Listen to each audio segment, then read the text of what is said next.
थोड़े वास्ते एक प्योर बहुत खूबसूरत झोटी तो बिल्कुल खुंडे सिंह ने चिट्टियां सफेद अक्खां थोड़ा जहा मरका सफेद लैके आए हैं।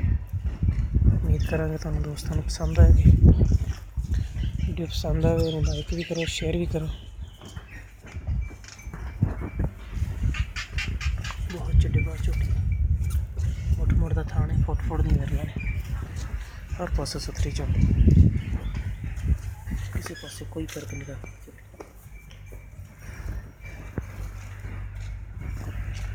बहुत खूबसूरत झोटी टुरना भी जानती झोटी चिट्टी बार झोटी चिट्टा थोड़ा थोड़ा सफेद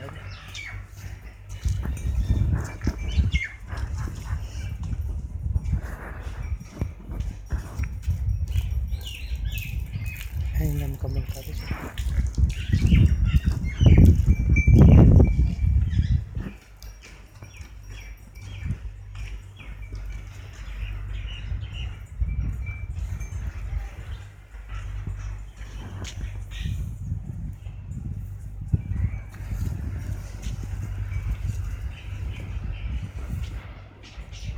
चंगा चौड़ा बाकी गल्ला पूछा मालक को किन्ने दिन कट देते की मोशन ठीक है।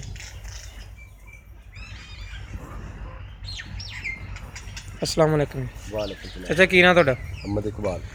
चाचा ये छोटी किनवे सोए आ? पहले जी पहले ते किन्ने दिन रहंदे हैं दिन पूरे होने च? दिन पूरे रहंदे 2 दिन रहंदे। 2 दिन रहंदे दिन पूरे होने च किन्ने दिन कट जाएगी सून च? कट जाएगी 5-6 दिन तक 5-6 दिन कट जाएगी। इनकी प्यार बताली कीमत की? प्यार में बताना जी 1,95,000। 1,95,000 इनकी प्यार बत कर लोगे तुम? कर लांगे बिल्कुल करांगे। ठीक है प्यार बत कर लोगे। लो जी दोस्तों 1,95,000 रेट करते पे प्यार पता करा लवेंगे। जिस मेरे वीर नूं पसंद आवे साढ़े नाल रब्ता कर सकदा। 0303 78 16 150 साढ़ा व्हाट्सएप नंबर भी ईमेल नंबर भी। मिलते हैं नवीं वीडियो नाल। अल्लाह ने